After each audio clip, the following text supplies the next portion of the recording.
कार्यक्रम बहुत अच्छी तरह से आज दोनों सेशन हमारे सामने आए और आप सभी लोगों ने उसको बहुत ध्यान से सुना। दोनों ने ही प्रश्न आपसे किया कि आप कुछ पूछ सकते हैं, तो इसमें हम लोग थोड़ा संकोच कर गए सर। पर्यावरण भी और कुटुंब प्रबोधन भी।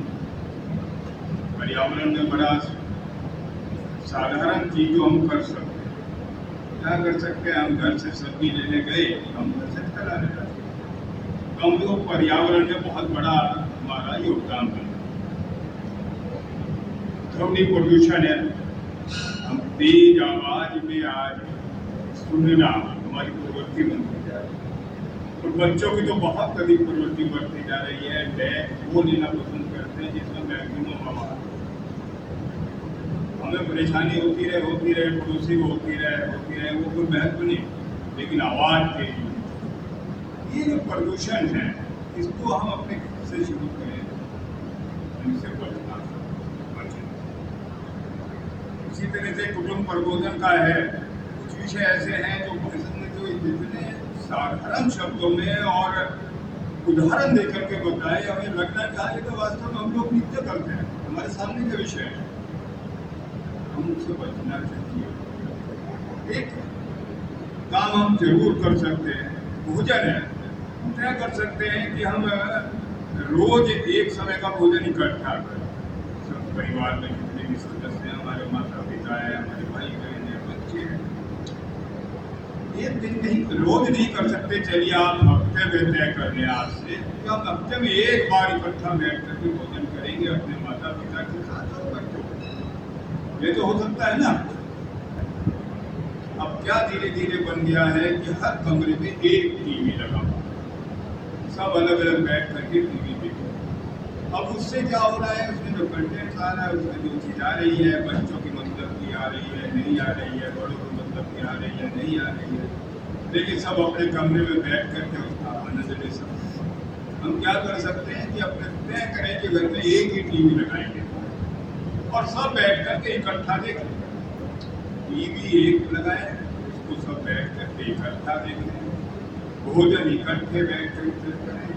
विषय और बहुत सारे डॉक्टर साहब ने रखे हैं। मैं तो लगातार इनके परिवार में मेरे सामने रहता है। बेटे अक्षय का इन्होंने बताया, अक्षय का आज अंतर्राष्ट्रीय चर्चित चेहरा है वो। अभी पीछे उसका टीवी पर एक इंटरव्यू आ रहा था, संभवतः बीबीसी से इंटरव्यू आ रहा था। डॉक्टर साहब भी देख रहे थे, मैं भी देख रहा।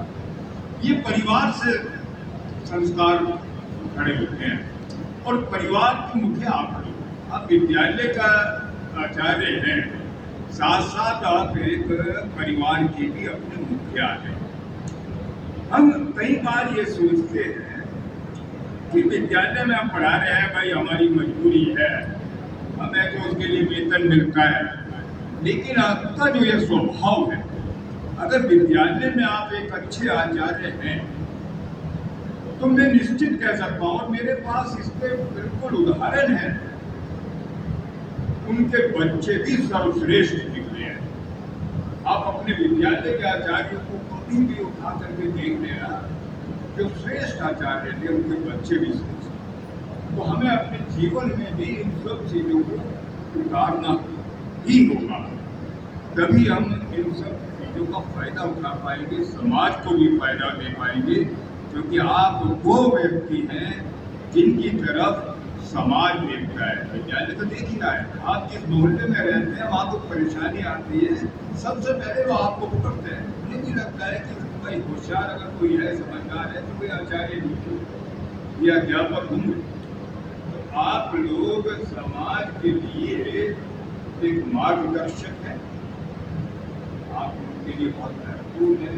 आज डॉक्टर साहब ने मेरे अनुरोध पर यहाँ आए, विषय रखा, उनका विद्यालय परिवार की ओर से बहुत बहुत धन्यवाद।